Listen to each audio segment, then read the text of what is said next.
Yo, what's the deal, fam? It's your man Eeze, top of the morning. Hope you all are doing well out there. This morning walk, moving is medicine. What we talking about today, quite a few things. I have three things in mind. But first off, rest in peace to Hitman Howie Tee, a legend in his own right. And I know a lot of people say, well, Eeze, you throw that legend word around a lot. Well, he's the type of guy that the legends respect. Who is he? It's a DJ and a producer. Most notably in-house producer for select records, produced records such as Special Ed, I Got It Made, which is a timeless classic. Chubb Rock's Treat 'Em Right, even got into his R&B bag. Remember Color Me Bag? I Wanna Sex You Up? That's him. He produced that. And also, what was the other joint they did? All for Love, yeah. Ironically, All for Love, that single that he produced for Color Me Bad, that took the top slot on the charts from Michael Jackson, Black and White. So salute to and rest in peace to Hitman Howie Tee, his family, loved ones. You made an indelible mark on music. Timeless joints. The joints I just mentioned still ring off. Think about that. If you play them, people are gonna get moving. And that's not including the host of remixes he's done as well. So once again, rest in paradise. Condolences to his family and the whole hip hop community. Hitman Howie Tee, we appreciate you.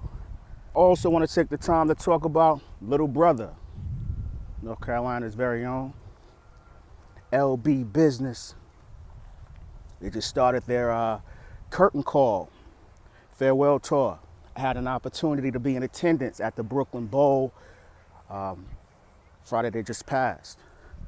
And I must say, an exceptional show. I know I said it a lot, but I'm blessed enough to go to shows that are actually fire. It's rare that I come on here and I purchase a ticket and I'm upset about a show. I'm just thankful for that. That just goes to show you that the artists that I tend to support or go or pay money to see take their craft seriously. So got there. Show's supposed to start at 8. Started a little late because delayed flights, believe it or not. They were speaking on stage of how the DJ got there late because of a delayed flight. Pooh had an issue. But let me tell you something. It was worth the wait. And what I loved about it, even though the show started late, the fans were so appreciative for them to be going on this tour. No one was moaning and groaning, screaming, behaving like children, spoil you rotten children because they spent their money. Nah, everyone was patient, conversing with each other, vibing, people of all walks of life. It's amazing, man. It felt like the atmosphere was more like a college reunion. That's what it felt like a reunion, a graduation reunion, like you run into old friends. I knew no one in there with the exception of my brother, you know what I'm saying? But at the same time, it just felt like we were all family because we had a commonality. We appreciate the work of Little Brother. Now that's enough of the backstory. They got into the majority of their catalog. When I say majority, I mean like they touched on something from each project, whether it be the Chitlin Circuit 1.5, whether it's The Listening, A Curtain Call, Get Back, May the Lord Watch. All those records were highlighted. And the way they do it, I love the fact that they are exceptional storytellers. Not just that, the way they speak on stage and the way they tie songs together just lets you know that they're elite writers, you know? Like they pay attention to certain things, or the way they allow a sample to build up and let it breathe, and knowing exactly when to chop the sample off and when to begin the song. Like just little things. I may not be explaining it the correct way, but the subtleties, that's the things I listen for in music, like those little things. That just shows me that you've taken the time during rehearsal to try to put things together. D-Rock, Darian Brockington, I think that's his name, the one I used to sing the hooks on their joints. He came out. Joe Scudder came out, performed, loving it. I could go down the set list, but they're still on tour. That was the first show. I think they were just in they do DC recently. I think 88 Spencer just told me that. And they have another show in Philly coming up. As a matter of fact, I'm gonna post the poster of their upcoming shows. But the show was exceptional, man. Exceptional. They did like 2 curtain calls, like ovations. They stopped. They asked people what they wanted to hear. Did that, hiding place. Went back out. And I'm leaving, me and my peoples. I'm getting online to go cop some merch. And they start performing again. You got to appreciate that. And they were so appreciative for the New York crowd. They let it be known that New York has always held them down from the very beginning, whether it's SOBs or the old knitting factory. And to see them now, and most people would probably say, well, it's a tour, but there ain't no arenas, and it ain't no stadiums. Let me tell you something, man. None of that matters. None of that matters when you have the impact that they've had. Think about what spawned from their creativity. There is no Drake without Phonte, or he would not be a hybrid, or maybe even have the courage to do so. Phontigolo, that's that guy. Little Brother spawned a lot of offsprings or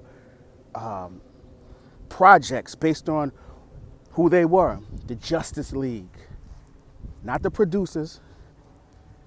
The Just Us League, JUSTUS.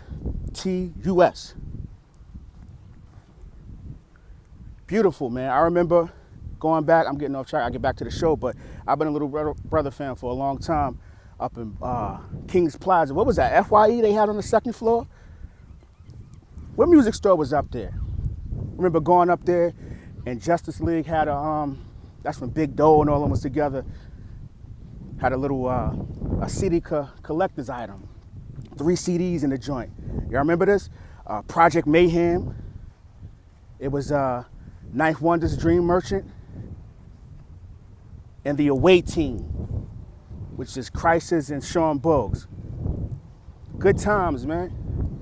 That got to be well over 20 years. I got introduced to Little Brother through, I don't know what magazine it was, but I read the article. And there was this website called CD Direct. I just bought Little Brother, The Listening, off that. Never heard anything, just from reading the article. I bought a CD. CD came to the crib, and I ran it in the ground.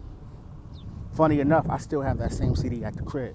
It touched my life in so many different ways, so that forced me to go buy, not forced me, but I went to go buy Chitlin Circuit. I bought everything. Big Pooh sleepers, anything you could possibly, Phonte foreign exchange, that's another game changer, and Nicolay foreign exchange. Anything you could possibly think of, I was copping it. They were so influential to me. So back to the show, it was just good to see that type of energy. The merch is very affordable. Their fans and supporters are so respectful of each other. They take time to acknowledge people. Young lady had the minstrel show vinyl. She was like in the front, because you know at the Brooklyn Bowl, it's standing room, general admission. So when you get there, that's the spot you get, you know. Phonte was like, yo, give me that. Grabbed the joint, autographed the minstrel show vinyl. Hopefully she knows how rare that is, because you can't even find that joint. Trust me, I've been looking. You can't find it. Nor can you find the listening, but they do have Chitlin Circuit vinyl out right now. I don't know if it's sold out, but they did re-release it. But I'm going on and on, but it was just, as a fan, just to see that. Even my little brother was like, he was like, this is the best show I ever been to. Now, granted, I took him to Nas, one night only, Madison Square Garden. Wanted to make sure he experienced that as well. And he said the difference was this felt more intimate. Not comparing the two in a sense, but sometimes, like I was saying, you don't got to sell out a stadium or an arena. Just like I felt like the TD Pavilion show with the orchestra with Nas was probably his best show I've experienced. I've seen him at the Barclays, Radio City. They were all great shows, Madison Square Garden, but it was something about that show. It felt like we were all one family in the building. And that's what the Little Brother experience has brought about as a fan. Now, granted, they've had some bumps in the road, Ninth Wonder in and out, but to see, like Phonte stated, them be able to leave on their own terms. They're not getting kicked out the game. They're living on their own terms. They're working on their health, saying how they lost weight and they're working out and how life is good. It's a beautiful thing. So if you can, go support Little Brother, Big Pooh, Phonte, D Brock. Joe Scudder probably still gonna be out there. I don't know the DJ's name. I apologize. If anyone knows the DJ's name, put it in the comment section, because he had a set before the show started and he was in his bag too. Went all over NY, Philly, Detroit. He was in his bag. But support the brothers, man. Go buy some merch, which includes hats, banners, t-shirts. And let's keep hip-hop alive, man. Phonte, Big Pooh, and Ninth Wonder. Thank you for all the contributions you've made to hip-hop. Your music is definitely timeless. You're etched in stone. You may not have sold a bunch of records, but you have something most people don't have.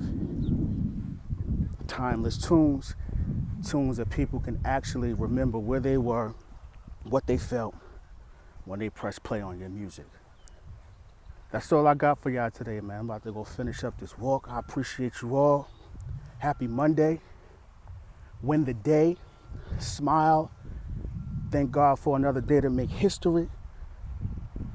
Make it happen. It's yours if you want it. Anything is possible through sheer hard work and patience. God is the greatest. It's your man Eeze at the Eeze Experience. Go get yours. Cheer. Hey, yo, Eeze.